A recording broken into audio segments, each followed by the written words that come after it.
आमचा मित्र जरा पुढं शिकला आणि त्याला माया इतकं येत नव्हतं, लय ढ होतं. मी येडा बाळ्यान मायापेक्षा तो येडा, मी पहिलाच येडा आणि तो मायापेक्षा येडं होतो. आणि मी म्हणलं तू कस काय पेपर द्याला, मी तर शिकलोच नाही, पेपर द्याला कस काय, तुला माहित नाही का म्हणलं मी कॉफी लिहिली होतो. आज म्हणलं ते सेंटर लय कडक होतं ना, जाऊ दे म्हणला, कॉफी लिहिली कीच खाऊन टाकीत होतो. कागदानं काय व्हाले म्हणला, बंधे कागदावर रोड खाल्ले काही काही ना, हो काही ना बंधे कॅनल खाल्ले कागदावर. आणि मला तर काय कॉफीच खाची म्हणलं, मला खाचच काय दुसरं. पण पंढरपुरातल्या मालकाकडे कॉफी नाही चालत. येथे नाही खोटा चालत परिहार, जाण शांतर पांडुरंगा. पेपर तपासायला आणि तिघांच्या बायकांनी स्फूर्त केलं. इच्छा नव्हती हो काका, पंढरपुरातल्या मालकाची इच्छा नाही, काशीतल्या मालकाची इच्छा नाही, सत्यलोकाचे मालक विधाता ब्रह्मदेव इच्छा नाही. पण कधी कधी बायकांचं ऐकावं लागतं. राज हट्ट, बाल हट्ट आणि स्त्री हट्ट.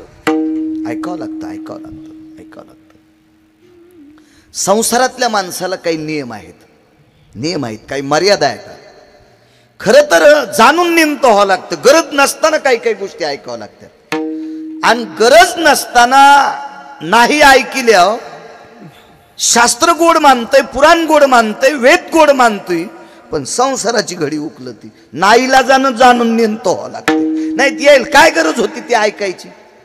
कधी कधी जाणून आकाशाची वाणी झाली आणि आकाशवाणी सांगत होती उद्या दुपारी ठीक 12 वाजता 5 मिनिटं पाऊस पडेल. हा पाऊस ज्याच्या अंगावर पडेल ते सगळे येडे होतील. लोक म्हणले हिच्या गोळ्या संपल्यात आकाशवाणीच्या. आता आकाशवाणीच्या गोळ्या संपत असते तो सारे लोक बाहेर, राजान प्रधान मधात, प्रधानाची बायको बाहेर, राजाची बायको बाहेर. आता राजाची प्रधानाची बायको जर आकाशवाणीला मानित नसेल, मग आता वरमाईत जर इकडे तिकडे चहा प्यायला फिरत असेल तर बाकीच्या वरांनीमुळे तर टेम्पो थांबणारच ना. ह्याच इकडे तिकडे कुकाचं घोटण, चहाचा घोटण चलवय घरला, हो ह्याच इकडे तिकडे फिरायला. आता राजाची बायको जर बाहेर असेल, प्रधानाची बायको बाहेर असेल, तर मग बाकीच्या तर पहिलेच आसूड खांद्यावर टाकल्यावर पदर खांद्यावर टाकला, चल भिजल्या. भिजल्यावर येड्या झाल्या, येड्या झाल्यावर कपडे चांगले ठुले असतील काय, चिरकाळ्याच कपड्याचे, येडे कपडेच फाडणार. राजानं प्रधानानं खिडकीतून पाहिलं तर म्हणले बापरे सारी प्रजा चिडी झाली. प्रधान म्हणले वरी चला, वरी गेल्यावर सगळं दिसत आहे. वरी गेले, वरी गेल्यावर राजा म्हणला प्रधानजी तुमच्या मंडळीला ओपत गाव, पान कपडे फाडे. आणि प्रधान म्हणला आमचं जाऊ द्या, पण तुमची पलीकडून उभी आहे ना, तुमची लोपत का, आमचं कुसळ दिसत तुमचं मुसळ दिसत ना तुम्हाला. लय लोकांना नाद असतो, लय लोकांना नाद असतो, लय लोकांना. हो भगवान महाराज तुम्ही बडीशोप खाता काय, भगवान तुम्ही महाराज येतो तुम्ही बडीशोप खाता होय, आणि तू 70 रुपयाचा गुटखा खाला चावणे. हा तुझ्या तोंडात नाही का यम रूम न ठोकायचा निकून काढायचा, तुला आमची बडीशोप खपन होय रे आराम खोरा. भडव्या तुला गरम पार घालीन तुझ्या तोंडात यम आणि इकून काढीन इकून, आणि तितक्यान नाही नीट झाला तर इथं ठोकीन. काय माणसं बोलतील काही मिळच नाही. राजा म्हणले बघ ना प्रधानजी तुमच्या ती काय तुमची तिकून म्हणले. हो नादच असतो काय काय. एका घरी आम्ही गेलो, घरी गेल्याच्या नंतर एका भजन्यानं पोरग संघ आणलं होतं विठोबा दादा, भजन्याचं पोरग, एका भजन्याचं पोरग.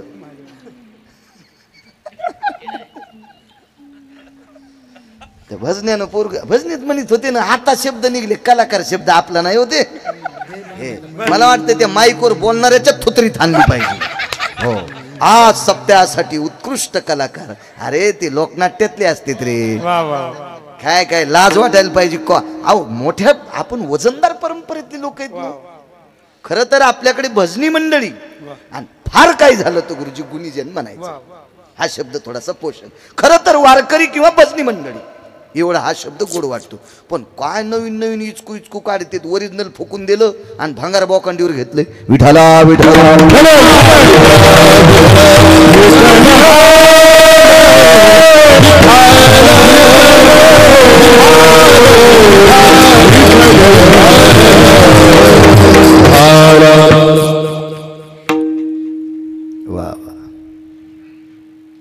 सगळे इडे झाले. संसारातलं ऐकावं लागतं बरं, ऐकावं लागतं. तुम्ही किती करा जरासं चुकल्यावर तरी पप्याची माय म्हणते तुम्हाला डोकंच नाही. चांगल्याच्या बायका, चांगल्याच्या बायका म्हणतात हो बाई तुम्हाला इतकुसं कळत नाही, एवढं पण कळत नाही तुम्हाला इतकुसं पण. आमच्या पोराची माय मला एकाच दिवशी म्हणली होती तुम्हाला जरा कळत नाही का हो. मी महिनाभर पाकिट घरी नेलेत नाही. पण तुम्ही नारळच म्हणलं मला कळच नाही, खिशात टाकायची आजी खालीच पडायला. मला कसं कळच ना, ते खिशात जायच ना, ते खालीच पडायले. नाही इतकी येडगळ बायको नाही मग त्याची काय टप्पर आहे. मी रामदेव बाबाच्या आश्रमात गेलो असतो अंगाला काव लावून पेस्ट ऐकायला. चला ब्रश आणि पेस्ट त्याच्याकडे लय मोठा धंदा आहे. आपल्या बी लोकांनी काय काय जोडधंदे करा तेव्हा बरं चलं ना आपलं बी. एखादी गाय एखादी मसड, आता ते संन्यासी असून किती मोठे उद्योगी येतं. रामदेव बाबाचं खरं शिकायला पाहिजे आपण. हो चट का याच्या वाती पण किती देवाच्या काय उद्योग बघा, शिकायला पाहिजे, मोठ्या माणसाकडनं शिकायला पाहिजे. हो मी तिकडे गेलो असतो. इतकी येडगळ नाही, पण तुम्हाला राग येईन म्हणून तिचं नाव घेतलं. पण हे सगळं तुमचं दळायलो हे ध्यानात ठेवा. लय युवा झाले, सोडा ते कानाचे स्कार्प दर्शे. काय समुद्र नाही घुसला तुमच्याकडे.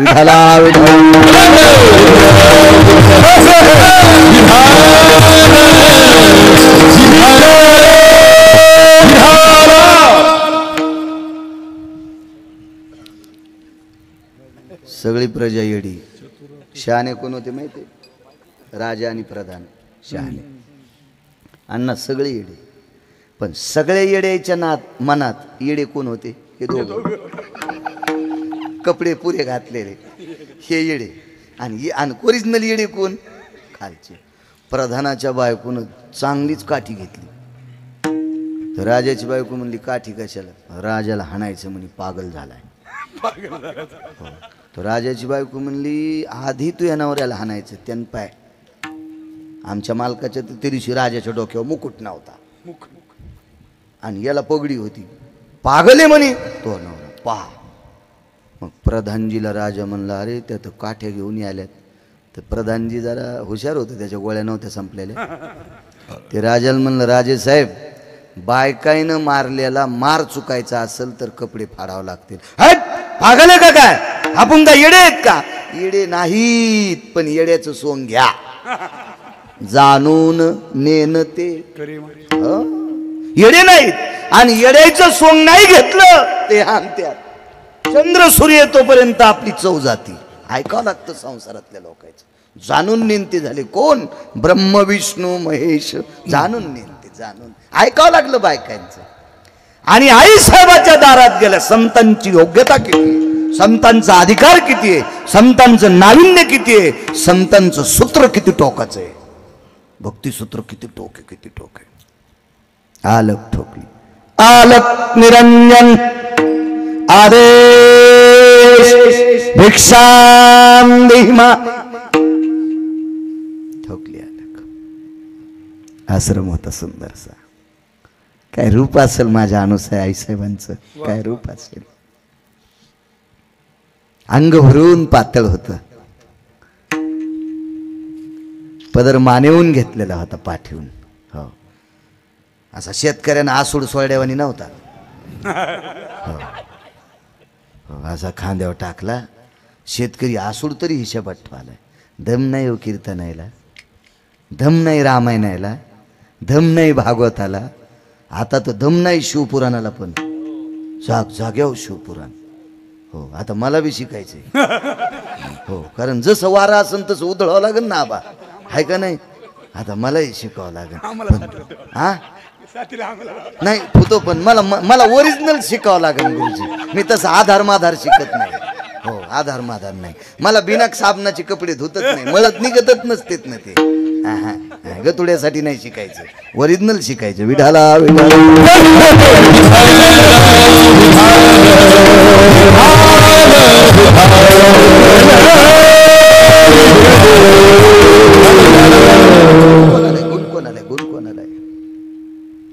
पार्वतीच्या अंगावरची साडी पहा चित्रात. लक्ष्मी आई साहेबाचं पातळ पहा चित्रात. सावित्री आई साहेबाचं पातळ पहा चित्रात. अनुसया मातेचं पातळ पहा चित्रात. माझ्या मुक्ताई साहेबाचं चित्र पहा. माझ्या जनाबाईचं चित्र पहा. माझ्या सखुबाईचं चित्र पहा. मीराबाईचं चित्र पहा. अंग भरून पातळ नेसलेलं. इथं एकतारी मांडीवर एकतारीचा भोपळा आणि विश्वाच्या मालकाकडे बघून भजन म्हणायचे. बावरी हाती घेऊन एकतारी मीरा भजन करी. काय स्वरूप होतो, काय स्वरूप. 1200 एकर 12,000 एकर जमीन बापाला आणि एवढ्या घरची पोरगी.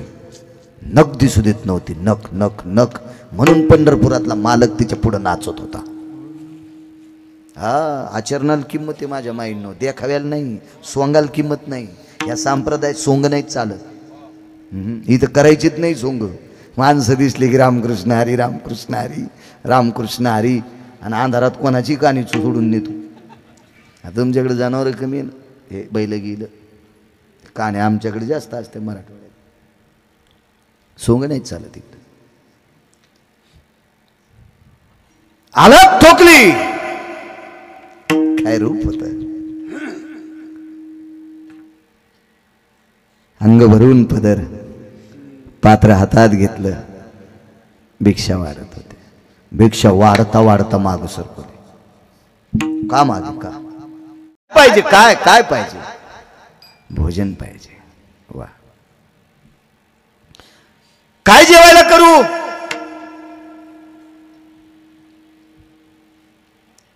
हरळ शिजवायचंय. गारा गारगुंडी गारगुंडी गार. चुकून निसून निसून एखादा जर पांढरा खडा तांदळासारखा दिसणारा भातात राहिला आणि गडबडीत जर दाताखाली आला तर कसं होतं आबा. अंग कसणं तर नाही गुरुजी. कसणं तर ना कसणं तर ना कसणं तर बंध्या गारगुंडी मोरे महाराज शिजायच्या सामान्य गोष्ट आहे. ठीक आहे म्हणले. या फिरून या फिरून या. तशाच गंगेवर गेल्या आणि गंगेच्या पात्रातल्या तीर्थातल्या गारी येचून काढ्या. बघ गारी याचल्या गारी गारी याचल्या. गंगेच्या पाण्यान गारी धुतल्या आणि मालका पुढं गारीचं टोपलं टेकलं. गारगुंडीचं टोपलं मालकाच्या पुढं टेकलं आणि मालक साधनेत वेगळं होते वेगळं होते वेगळं होते. मालकाच्या पुढे लोटांगण घातलं. प्रणाम केलं. स्वामी धनी मालक. साधूला जेवायचे. हे तांदूळ उमलले पाहिजे. गारी उमलत असतात का. तांदूळ उमलले पाहिजे. प्रणाम केला आणि टोपलं उचललं आणि पातेल्यात टाकून दिलं. जाळ लावला. तेव्हा काही शिट्या फिट्या वाजायचं काम नव्हतं. कुकर नाही काय नाही काय नाही काय विषय नाही. ते काम करत असताना गारीच्या भाताचा सुगंध तिकडं आबा आणि पाणी शिपडलं दारात. आमंत्रित करण्याच्या पद्धती असतात धर्मशास्त्रामध्ये. कर्मकांडात एक वेगळ्या पद्धती आल्या 3. पितृदेवांना आमंत्रित करायचं असेल तर दक्षिणेकडे अक्षत टाकायची. दक्षिणेकडे तोंड करून अक्षत टाकायची आदल्या दिवशी. एक पद्धत. पितृदेवांना आमंत्रित करायचं असेल तर दुसरी पद्धत. आपल्या सोयऱ्याला आदल्या दिवशी अक्षत द्यायची. उद्या आमच्या बाबांचं पक्ष या. ही एक पद्धत आहे. तिसरी पद्धत सदाव्रत नावाचा विधी सांगितला कर्मकांडात. मुठभर अक्षदेला मिठाचं पाणी लावून हळद आणि कुंकू लावायचं नाही. मीठ एका पाण्यात एवढं एवढं टाकायचं आणि त्या पाण्यामध्ये तांदूळ ओलसर करायचे आणि ते दाबून 3 मुठी तांदूळ दक्षिणेकडे तोंड करून वाहत्या पाण्यात सोडायचे. सदाव्रत नावाचा विधी. आमच्याकडे परवाला पक्ष आमंत्रित व्हा. बस झाले 3. 14 पद्धती येतात. 14. बस 3च ऐका ना. पुढच्या ऐकलं मागचं विसरून जाईल. इतकं ध्यानात ठेवा. विठाला विठाला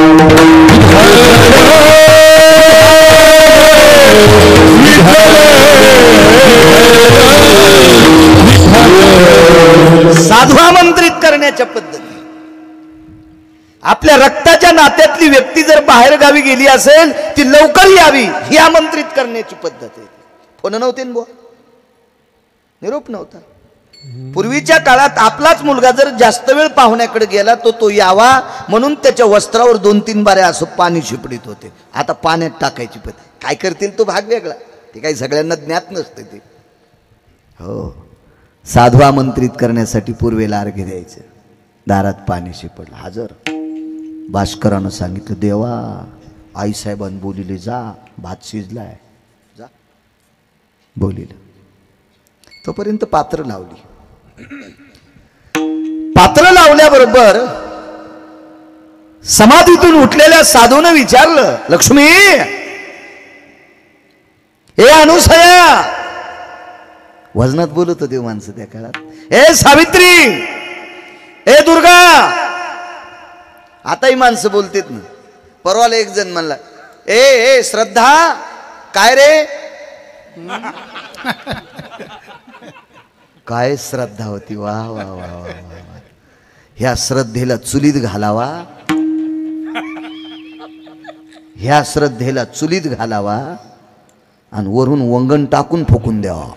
काय श्रद्धा, ते आवडीनं माझं. हे श्रद्धा, काय रे, काय विवेक. अरे बापरे, आणि याचाही विवेक किती नदीला गेला. वा वा वा वा वा वा. हा विवेक कुत्रे पण पाहत नसतील, इतका मस्ताडा विवेक त्याला म्हणतो. श्रद्धा, काय रे विवेक, काय काय गोडवाय, वा. काय कीर्तनाचा परिणाम आहे महाराज, वा. काय कीर्तन आहेत, वा. किती लोकांना गुण आलाय, वा वा वा वा. परवाला आमच्या मित्राला म्हणलं, आपल्याला माझ येऊ नये, आपल्यामुळं कीर्तन नाही. हा, असं समजायचं नाही आम्ही लय विद्वान आहेत. आबा, ह्या लोकांनी आम्हाला रोजन लावलंय. हे माज उतरायला पाहिजे, माज. आमच्यामुळे नाही परमार्थ बुवा, आपल्यामुळे परमार्थ नाही. आबा, आपल्यामुळे परमार्थ नाही, श्रोत्यामुळे परमार्थ आहे.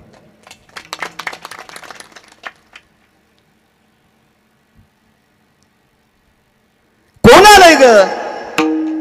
साधू आहेत 3. बर, कोण आहेत? दृश्याननास्ति जायते इति पंचाननं भयवासः आधिपत्यान वैकुंठाधियो वसंती सत्य लोकानां. चेहऱ्याहून तर विश्वनाथासारखे वाटतात, चेहऱ्याहून तर वैकुंठाधिपतीसारखे वाटतात, चेहऱ्याहून तर सत्य लोकातल्या ब्रह्मदेवासारखे एक वाटतात. काय दृष्टी असेल त्या बाईची. त्याच्यातले एक शंकर दिसतात, त्याच्यातले एक ब्रह्मदेव दिसतात, त्याच्यातले एक विष्णू दिसतात. काय ताकद असेल त्या डोळ्यामध्ये. महाराज, चांगलं ओळखायची पारख असली पाहिजे.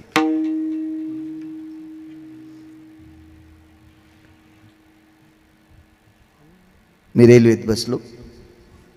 महाराज लय शिकला म्हणजे लय शहाणा असतोय असं नाही, अपमान नाही करणार मी शिकलेल्याचा, पण ज्वलंत उदाहरण सांगतो. मी कालच्या वारीला, मी शक्यतो रेल्वेची सुविधा असल्यामुळं ट्रेननं जातो येतो. पताका घेऊन मग ते गुरुजी फर्स्ट क्लासच्या डब्यात शिरलो, प्रथम श्रेणीच्या डब्यात. आता माझ्या काय गोळ्या नाही संपल्या, मला माहिती नाही त्याच्यात कसं घुसता येईल मला तिकीट नसल्यावर. पण एक गुरुजी आहेत आमचे, ते श्रीकांत पाटील सर, त्यांना बिटू सर आम्ही प्रेमानं म्हणतो. ते सगळी तिकीटं काढतात. एक पिशवी होती, माझ्यासोबत जी लोक होती त्यांच्याकडे माझी पिशवी आणि माझ्याकडे नुसती पताका. म्हणलं आपलं दंड घेऊन मध्ये बसावं. आणि गाडी 5:15ला निघते म्हणून डब्बाही माझ्यापुरता स्वतःच घेतला. म्हणलं त्यांना इकडं बोलणं नको, मी जाणं नको तिकडं. तितकं ते कॅरी बॅगमध्ये डब्बा, एक बिस्लरी आणि ते दंड. माणसं अशी शिकलेल्याला ओळखीता येतात. तुम्हाला कळतंय का डब्यात यायला?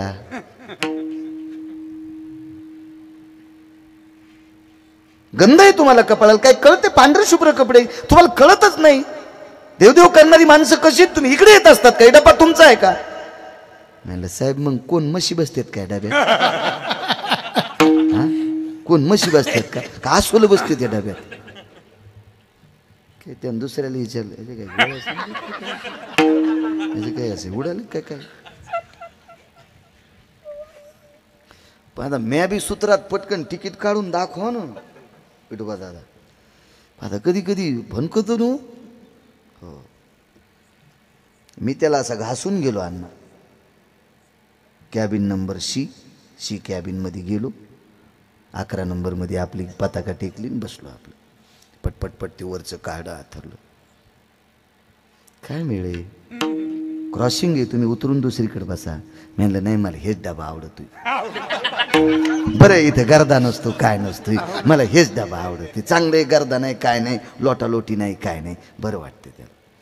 सुधरत ना त्याला काही. धोत्रावरलेलं माणसं येड्यावानीच समजित. आणि त्यातली त्यात पताका म्हणल्यावर काही पताकावाल्यानंच चव घातली हो, म्हणून मग अपमान झालाय. हो हे त्याच्यामुळं माझ्याकडं लोन आला असेल. खांद्यावर पताका कोणाला हात देतो. अरे कौरक बरं इकडं चालला म्हणावं तर त्र्यंबकला चालला, आणि इकडं कुठं भूताकडे चालला का तू इकडे जाताना हात करतून इकडे जाताना नका रे, नका. पताका फार मोठी मारा. तू धर्मदंड आहे राजू. पाहे पा ध्वजेची चिरगुट राया जतन करिता कष्ट. काय महाराज काय शिरतो. अहो मैंद नावाच्या वानरानं स्वतःच्या रक्ताची पताका तयार केली ती. रामायण आहे का?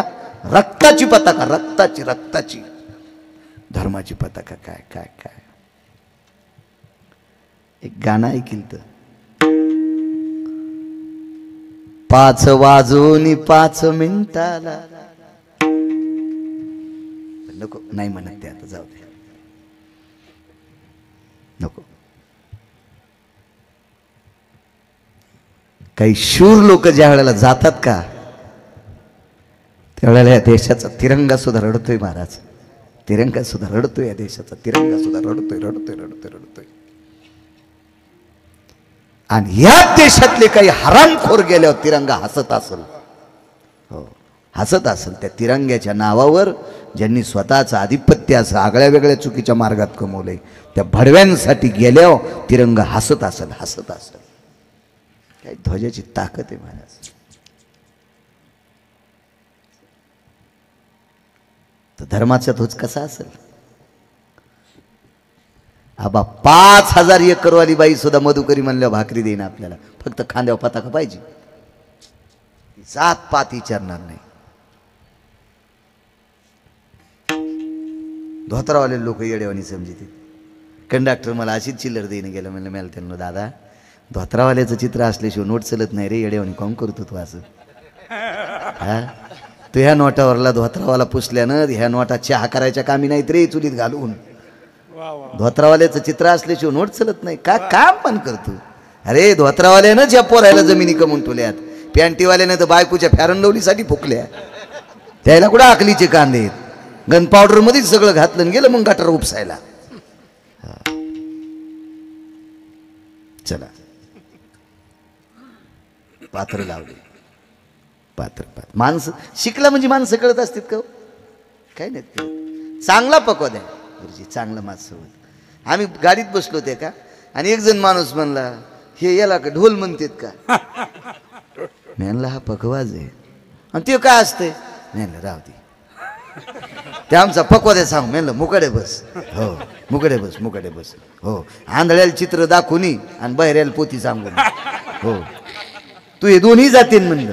तू का जलियाच्या नादी लागायला. एका गावात आम्ही एक जण असाच अभिषेक करायचा. लग्न झालं आणि त्याला अभिषेक करायचा मारुतीचा. तर ते म्हणलं महाराज अभिषेकाला काय काय लागतं. म्हणलं 7-8 फाडी 9-10 इटकरी. पहिल्याने इटकरी हाणून पाय. देव जर नाही भ्याला तर मग फाडी हाण. मग काय सूत्र आहे का. ही प्रगती आपली. ही प्रगती गुण नाही. लांबी रुंदी वाढण्यान प्रगती नाही. खोली वाढली पाहिजे. खोली वाढली पाहिजे. 2 बोट जमीन काळी आणि खालून मुरमाड. केळी कशा आहेत त्या. केळी नाही. केळीला ओरिजिनल काळी जमीन लागते.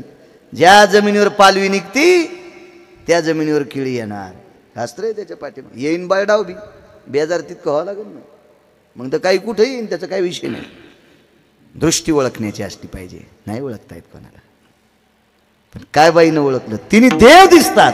वा आटपलं. पात्र लावले. हो आले 3 जण बसले. गारीचा भात.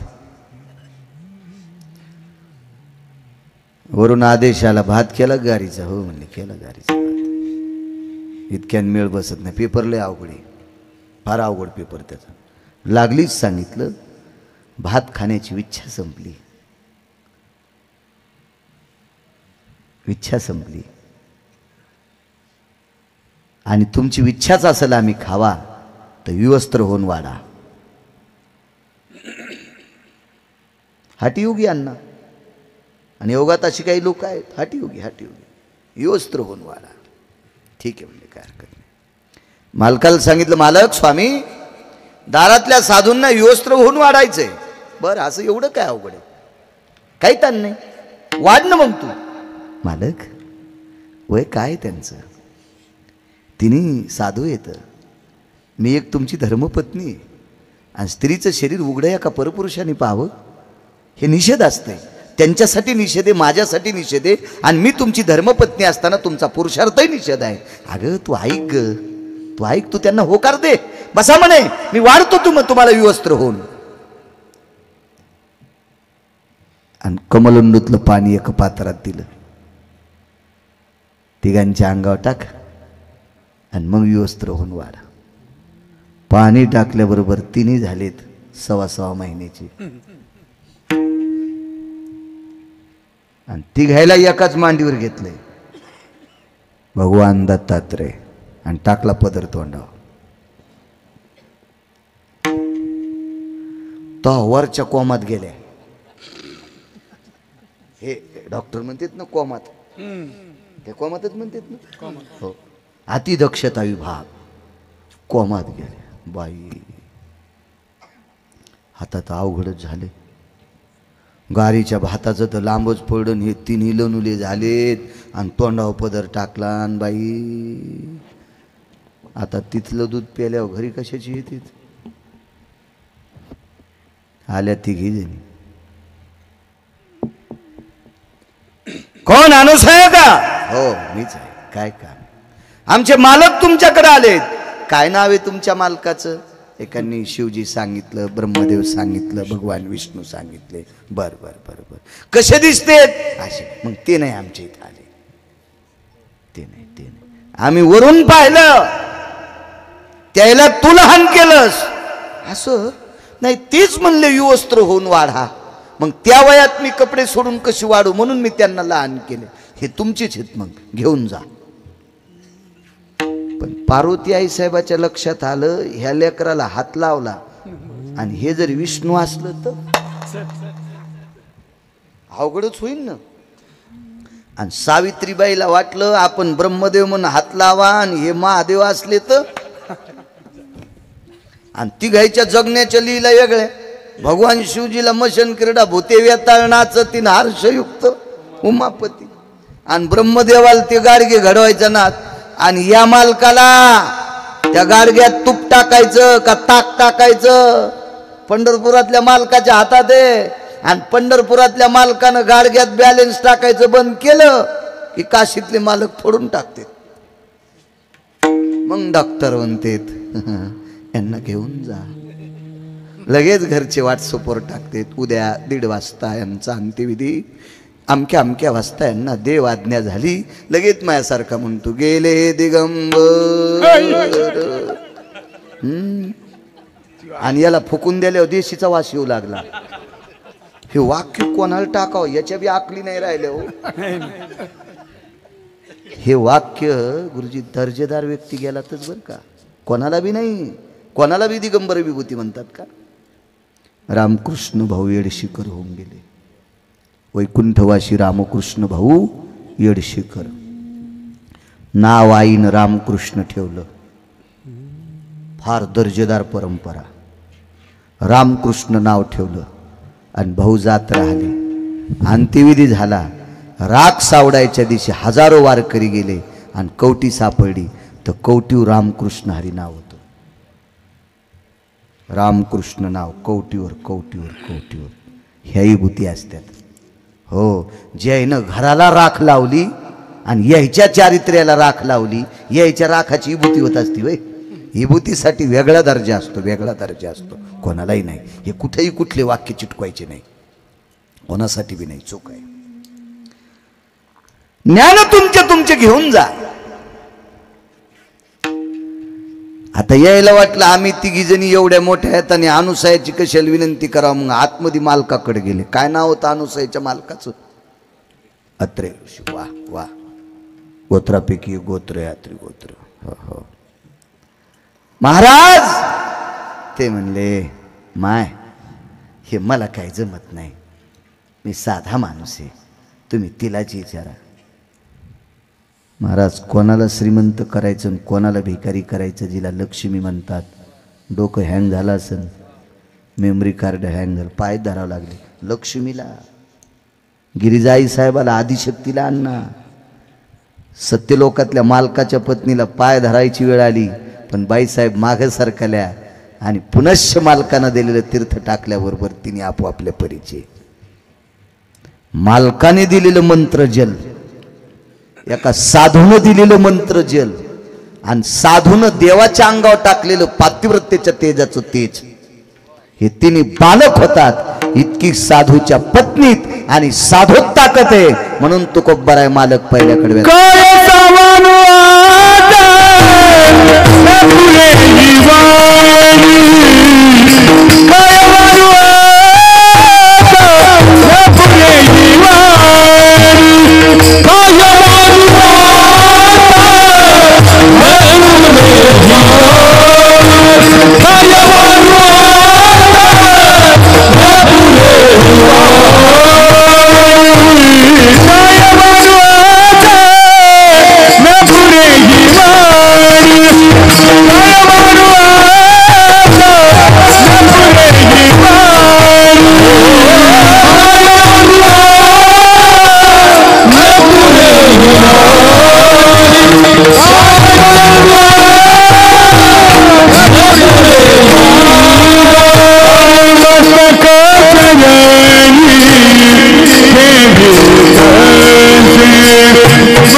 त्या माऊलीचं प्रतीक म्हणून कायमस्वरूपी तिघांना एकत्रित राहावं लागलं. हाच दत्तप्रभूंचा अवतार.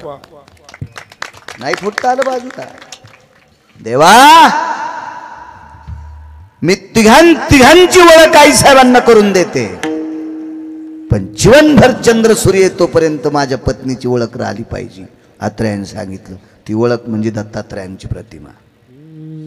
काय साधूची ताकद, काय वर्णन करावं, एवढा मोठा अधिकार साधूचा आहे. काशी विश्वनाथाचे एक उपासक आहेत. थंडीचा वेळ आहे, तुम्हाला काही जास्त त्रास देणार नाही. वेळेत वेळेत वेळेत मला नाद बी नाही. वरण शिजल्यावर चूल पेटवाय, डबल जाळ लावायचा. हो, एका बाईच्या नवऱ्याला 2.5 लाख रुपये महिना होता. म्हणलं, बाई वरणाचा वास छान यायला, शिजलं वाटतं वरण, गॅस बंद करा. नाही म्हणले, महाराज मी करीत नसते, आम्हाला लय पगार आहे. तिने अर्धा घंटा कुकर चालूच ठेवलं. लय पगार आहे म्हणे माझ्या नवऱ्याला. तर मी म्हणलं, पगार असू दे बाई, काय तू दुसरा गॅस आणशील, कुकर तिसरा आणशील, पण वरण जळालं ना.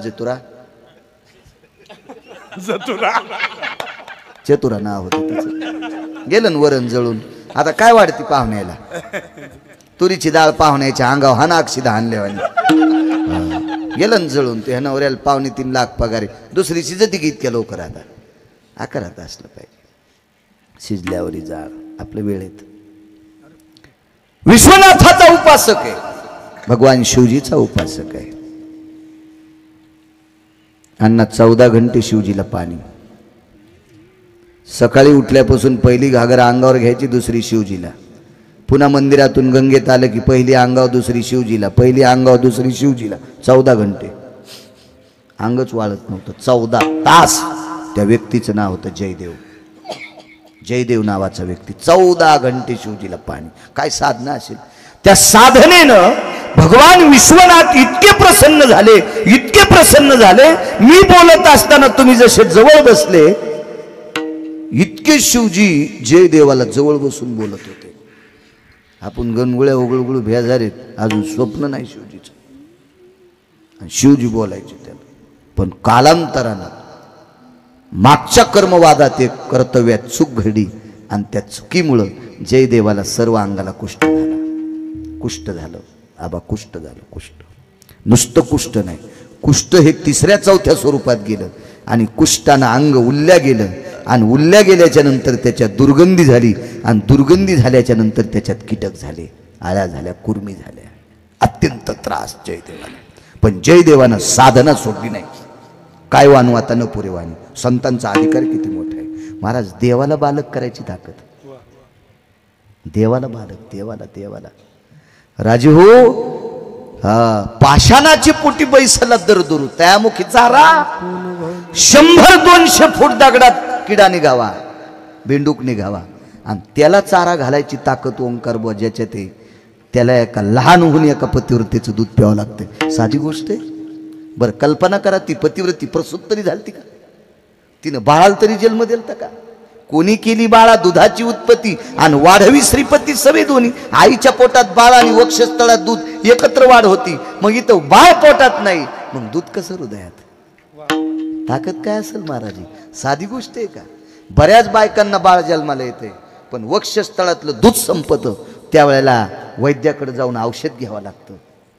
तरी पण वैद्य जर असफल ठरला तर मग गाईचं वरचं दूध पाजावं लागतंय, पण त्या माईला येत नाही. लेकरू होऊन हिला न होता दूध येते. सामान्य ताकद आहे?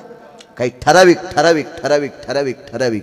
महाराज लेकराच्या दुःखापोटी दूध आलं, लेकराच्या दुःखापोटी दूध आलं. ती पंढरपुरातल्या मालकाची बहीण, अभिमन्यूची आई, अभिमन्यूची आई सुभद्रा.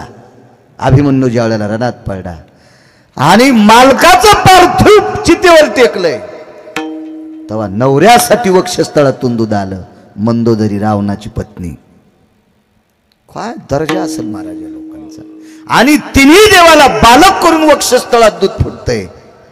त्यानुसार आई साहेब काय व्याप्ती असेल या मावल्यांची. म्हणून वारकरी संप्रदायानं दखल घेतली. आबा राज्य, राणी व संपत्ती, या देशाची फार मोठी संपत्ती कोणती असेल तर माझ्या माईनं तुम्ही आहात, तुम्ही आहात, तुम्ही आहात, तुम्ही आहात. पण सूत्र नाही सोडायचं माझ्या माईनं. हो, आचरणाच्या चौकटीतली स्त्री आकाशातल्या विजेपेक्षा तेजस्वी असते. आकाशातल्या विजेपेक्षा तेजस्वी असते आचरणाच्या चौकटीतली स्त्री. फार मोठी शक्ती असते तिच्याकडे. चला, कुष्ठ झाला अंगाला तरी सेवा सोडली नाही. पडले एके दिवशी जयदेव, उचलून घेतले शिवजीनं. अहो जयदेव मंदिरात गेल्यावर पुजारी पळून जात होते, इतका वास सुटला अंगाचा. जयदेवाला घरातल्या लोकांनी लांब भाकरी टेकायची, त्यांनी खायची, निघून जायचं, घरात यायचं नाही. प्रवेश निषेध, रक्ताच्या नात्यातली माणसं. आणि जयदेवाला शिवजी बोलतेत. पण जीवन असं घडलं. एके दिवशी शिवजीपुढे व्यथा मांडली. प्रभू, माझ्या अंगाला कुष्ठ झाले, मी किती सेवा करतोय, हे उचकून काढत नाही देवा, पण माफ करा. आता सेवा करण्यासाठी त्रास होते. ते थंड पाणी त्या सुरमीला लागलं की त्या आळ्या जास्त दरदर दरदर दरदर करतात. प्रभू, मला दुरुस्त करा. जयदेवाची व्यथा पाहून शिवजीच्या 11 डोळ्याच्या कडा ओल्या झाल्या. आणि शिवजीनं सांगितलं, जयदेवा, तुझा कुष्ठ दूर करण्याची ताकद माझ्यात नाही. का? कारण मी तुझा बायोडाटा पाहिलाय. तो बायोडाटा चित्रगुप्ताला विचारला, चित्रगुप्तानं माझ्या पुढं टाकला. आणि या जयदेवाचं मागच्या जन्मात इतकं काम चुकलं होतं, त्या चुकीच्या कामामुळं कुष्ठ झाले. आणि हे कुष्ठ दुरुस्त करण्याची ताकद माझ्यात नाही, कारण आम्ही प्रारब्धानुसार चालतो. कर्मे श्रीराम वनवासा गेला. आम्हाला प्रारब्धाच्या पलीकडे नाही देता येत. मग जयदेवानं सांगितलं, प्रभू, असा एखादा वैद्य नाही का? वैद्य म्हणजे असा एखादा डॉक्टर नाही का? असा मला नीट करणारा एखादा नाही का? शिवजींनी वाराणसीतून, काशीतनं जयदेवाला महाराष्ट्रात पाठिलं आणि आळंदी देहू परिसरात पाठिलं. आळंदी देहू परिसरात केंदूर नावाचं गाव आहे, आणि तिथं पाठिलं. केंदूर पाबळ तिथं पाठिलं. तिथं जा म्हणले, तिथं तुमचा आजार दुरुस्त करण्याचे वैद्यराज तिथं सापडतील. जा केंदूरला. चिठ्ठीवर नाव लिहून दिलं. आले घरी. विचारला, हो वैद्यराज कान्होराज आहेत का? आता ज्यांचं नाव घेतलं का तेच कान्होराज होते, पण वैद्यराज नाव नव्हतं ना. आणि शिवजीने चिठ्ठी होती लिहून दिली, वैद्यराज कान्होराज पाठक. तर त्यांनी सांगितलं, कान्होराज माझ्या आईनं माझंच नाव ठेवलंय, पण हे वैद्यराज काय? विश्वनाथानं पाठवलं, मला तुमच्याकडे पाठवलंय हे कुष्ठ दूर करण्यासाठी. त्या कमानी इतके उभे असतील आबा जयदेव, आणि ऐकल्याबरोबर कान्होराजानं इथून लोटांगण घालीत तिथपर्यंत गेले, कारण विश्वनाथानं पाठवलेला माणूस होता. हो, मोठ्याच्या सेवक, फक्त मोठ्याच्या सेवकाचा आदर करावा हे एकाच व्यक्तीला कळालं नाही, त्याचं नाव रावण होतं. हो, अंगदाचा अनादर केला. अंगदाचा जर आदर केला असता तर पुढचं रामायण पुसून टाकावं लागलं असतं, पुसून. हा, मारुतीरायनं स्वतःच रामायण जसं समुद्रात टाकलं का, तसं वाल्मिकाचं पुढचं रामायण फाडून टाकावं लागलं असतं. पण यानं इतकाच आदरीत असते, पण त्यानं आदर केला नाही दूताचा. अजून असे 4 लोक आहेत, पण पुन्हा कधी पाहू न. सगळ्या गोळ्या एक खट्या घेतल्यावर रिॲक्शन येत असतं. विठाला विठाला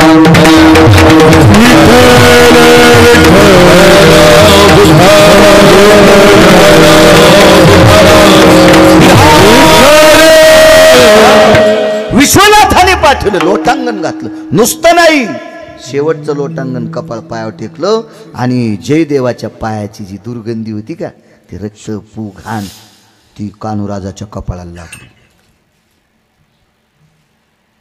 आणि कपाळाला लागलेली धूळ अशी घेतली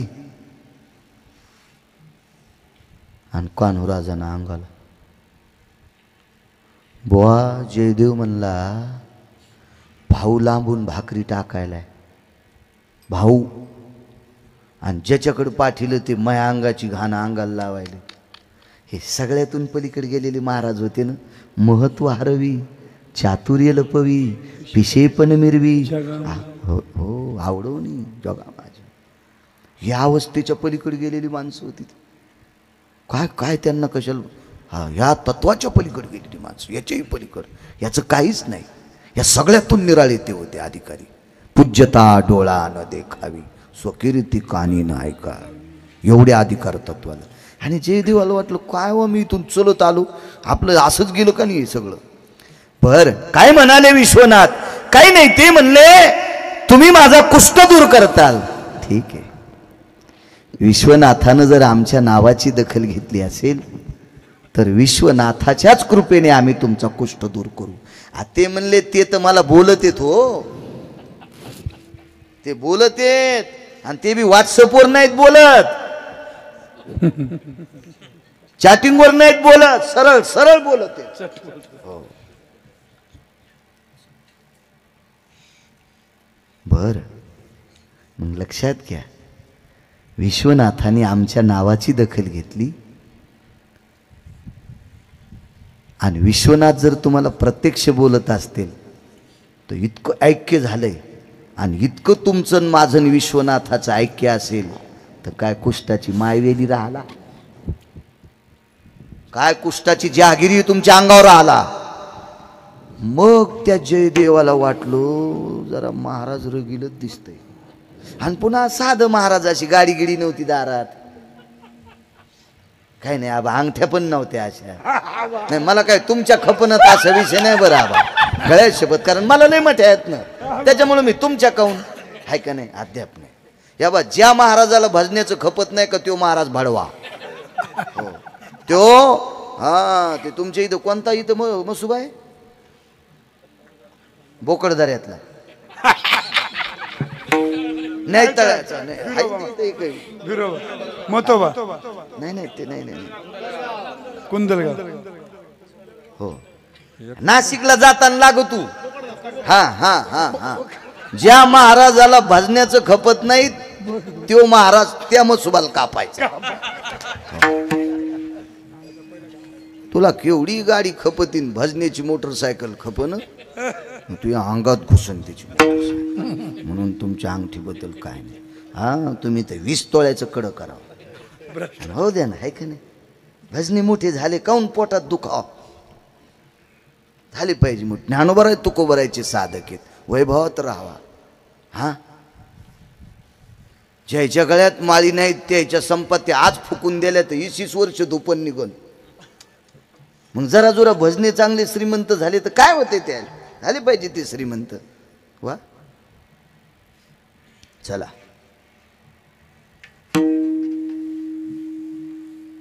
जयदेवाचं सांगू लागलो. हो, बर बर, बसा इथं. पाठ टाकला 52 या चंदनाचा, बशिलं त्याच्यावर. काय औषध देता? काही नाही म्हणले, आमची इथं औषध या इरीतच आहे.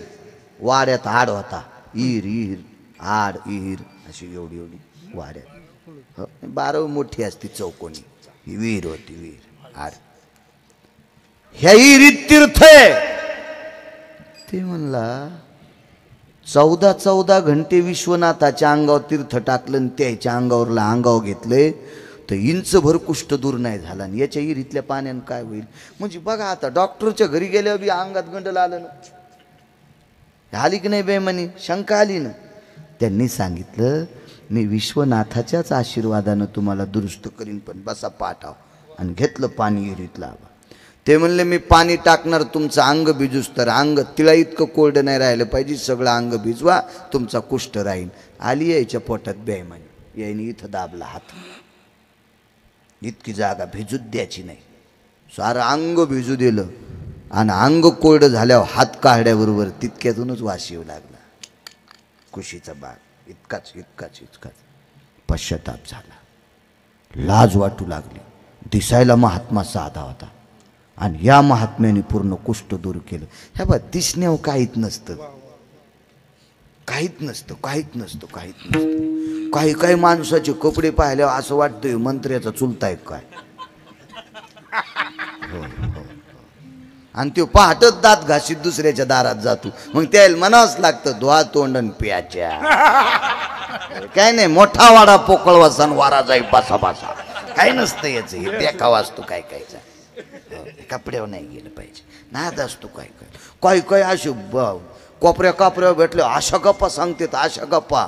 बापरे, 9-10 विमानच आहे त्याच्या इथं. अशा गप्पा असं वाटतं बापा बापा लय भारत असतं. माणसं भुलते हो, लय काय काय माणसं देखाय काय. मी लहान असताना आमच्या इथल्या एका मोठ्या माणसाची बैलगाडी हाणायला गेलो. शेलूचा बाजार शनिवारी गेलो, कळडी घेऊन. आमच्याकडं कळडी चांगल्या याच्या, कळडी घेऊन गेलो. आणि मग ते कळडी इकल्यान सप्ताह जवळ आलता आणि गुळ आणायचा होता 5 क्विंटल. आणि गुळाच्या गाड्या अशा खेड्यापाड्यातून गुऱ्हाळं असायचे आणि गाड्या आल्या तर मग मला पाठीलं, म्हणले 5 किलो गुळ विचारून घे. पण ते मी ज्याची गाडी हाणली का त्याला अशी निमस्ती होती, ती लय मोठ्या खिशाची बनेल. हे आपले नव्हते, हे तुटकाड ववणे, त्या निमस्त्या होत्या पहिल्या. आणि ते नागमणीचं धोत्र इतके पांढरे नव्हते ना ते पहिले, नेसून नेसून मग ढवळे होत होते. सुरुवातीला गव्हाळ रंगाचे असायचे आणि पागुटं बांधलेलं असं तसं. ते आमचे मालक हेतून 5 क्विंटल गुळ घ्यायचा आहे. ते गुळावालं म्हणलं जरसा खायन घरी जाय. तर मी म्हणलं अण्णा, ते म्हणले जरासा खायन घरी जाय, ते कुठं गुळ घेत असतात का? जाय त्याला जाऊन विचार तुझ्या गाड्या किती. ते म्हणला 9 बैलगाड्या गुळ आणलाय. म्हणले सगळा मीच घेतो, भाव सांग. सगळा मीच घेतो, भाव सांग. बर बर. मी म्हणलं दादा हे सगळा आमचे मालक घेते. गोळ्या संपल्या काय तुया? असं नाही म्हणलं, ते लई वेगळंच म्हणलं. आता इथं नाही सांगू शकत ते, कारण मी बी नाही बोलू शकत तितकं. हो, कारण त्याच्यात महावी अपमान आहे ना. सांगलं ते पांगलं, नाही सांगलं ते चांगलं.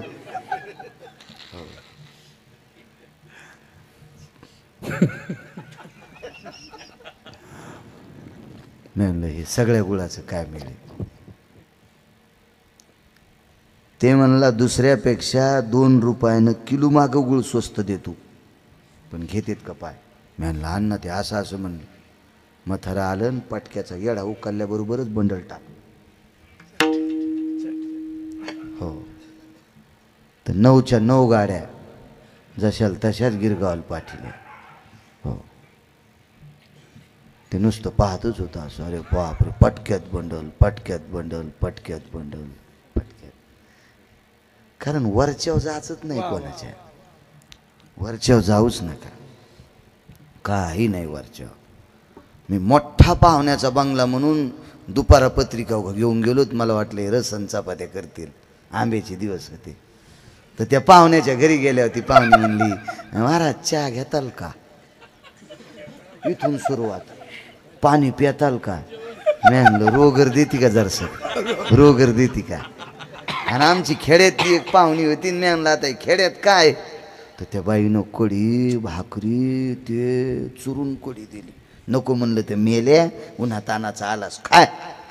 आणि हे मोठा वाडा पोकळ वासन वारा जाई भास भास, काहीच नाही. हो, काही काही मोठाले लय भारी, खाली दोन्ही मजल्यात किरायदार, आणि हे वरूनच म्हणते आम्हाला सुतक आहे, आम्हाला सुतक आहे. ते भिकारी पुढच्या हप्त्यात आलं तरी म्हणले आम्हाला सुतक आहे. ते महिन्यात 4 दयाचं म्हणले आम्हाला सुतक आहे. ते म्हणलं भाई तुमच्या भावकीत माणसं मरत येतच किती का? हा सुतक. एक महाराज म्हणला मग आजी मेली. बरं ते एकदा धकलं, माणसं आजीलाच मारी देत. ओ खोटं सांगताना आमच्या लोकांनी धडाकाच धरलाय, येऊ शकत नाही आमच्या आजी गेल्या का. हे 2दा ठीक झालं. एकदा माईकडची आजी मेली असेल म्हणजे माईची माय, आणि एकीकडे बापाची माय ही आजी. पण ते 3दा म्हणलं आजी मेल्या, तर पुढचा म्हणला तू आज्याला बायका किती राहून होता काय तू आज. हा सपादाय सारखं बोललं पाहिजे माणसानं, सपादलं पाहिजे. आम्ही शाळा मी कमी शिकलो, पण माय 2 मित्र जरा पुढं शिकले. तर मग ते खोली करायला आलो शिवला. तर ते म्हणले बाळू खोली कुठं करायची? मी म्हणलं खोली माया म्हणण्यावर करा. ते म्हणला चांगल्या एरियात करायची, पैशावाल्याचं पोरगं होतं. मी म्हणलं चांगल्या एरियात नको, शिवला मंगल कार्यालय होतं. मी म्हणलं मंगल कार्यालयाच्या बाजूला खोली करा. अरे ते फटाकेन गिटाकेन बँडन तीन, अरे मी म्हणलं ते दिवसा वाजत आहे, पण शाळा सुटल्याबरोबर फुकट जेवायला भेटत आहे, मेस फेसचा ताण नाही, तिथं करा. तर त्याला ते बरं वाटलं. पण त्याच्यातलं एक जरा बऱ्या घरचं होतं ना, ते म्हणलं वा ते जर म्हणले तुम्ही कुठले येतं. म्हणलं काहीच नाही, पहिल्या पंक्तीला बसले की म्हणायचं मुलाकडचे येतं, आणि 3ऱ्या पंक्तीला बसल्यावर म्हणायचं आम्ही मुलीकडचे येतो. आता हे मी इतकंच शिकिलं, पुन्हा नाही शिकिलं जास्त. आणि हे गेले, मी बी त्या दिवशीच हजर होतो. त्याच्यातलं ते पुढं आम्ही गेलो पंक्तीला बसले. म्हणले कुठले येतं? म्हणलं आम्ही मुलाकडचे, आणि पंगत 13वीची होती. ते उघडं पडलं ना आमचं. ते म्हणले बाळू या बाय पास होत नाही, जाऊ दे एकदा जेवा आता, चला काय ताण नाही. असं कधी कधी उघडं होतं, नाही व्हायला पाहिजे. किती गाज्या होते म्हणले, अवघडच काम झालं. हो काय सांगू लागलो, जय देव जय देव जय देव. तितकंच राहिलो, तितकंच. हे दुरुस्त कशाला होईल? काय नाही म्हणले, एक क्षण लागणार नाही तितका राहिलेला कुष्ठ दूर व्हायला. पण तुम्ही एकच काम करायचं, ज्यानं तुम्हाला माझ्याकडं पाठिलंय त्याला इमानदारीनं सांगायचं मी तिथं गेल्यावर बी बेईमानी केली, हात लावायची. आणि सांगायचं कोणाला? काका शिवजीला, विश्वनाथाला सांगायचं. लाज वाटत होती, लाज. तिथे गेल्यावर सांगितलं एवढं कुष्ठ काय केलं? काही नाही म्हणे, कान्होराजाच्या विषयी तिथं माझ्या अंतकरणात पाप आलतं. अरे अरे काय माणूस आहे, पश्चाताप येईन शुद्धता. राहिलेला तेही कुष्ठ दूर झाला.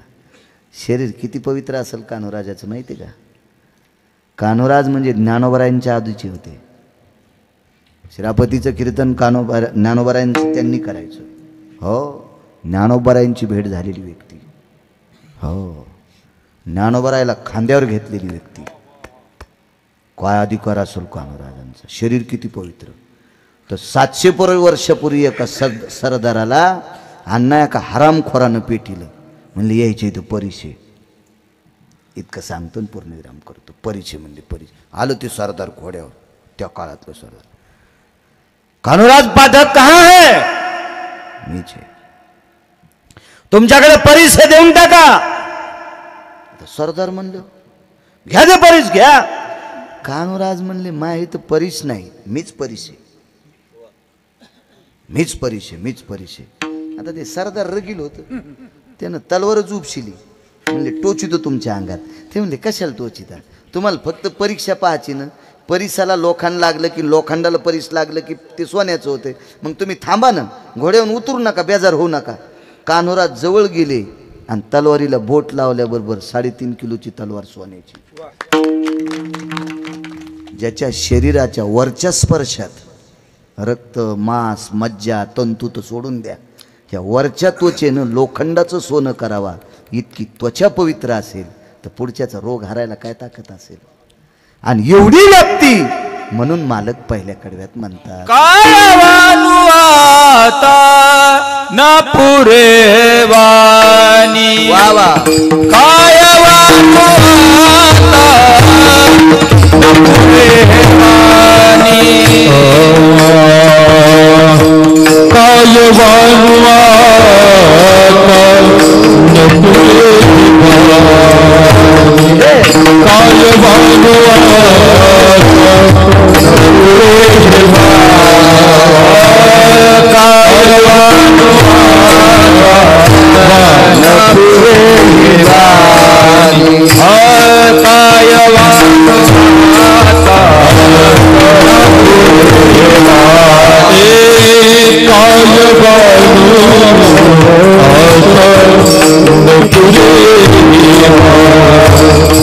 काय वानू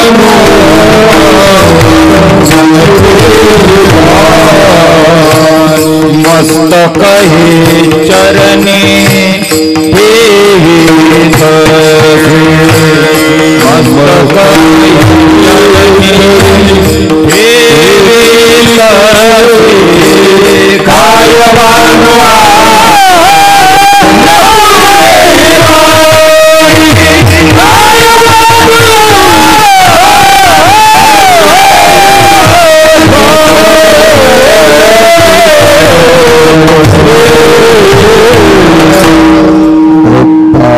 कुमार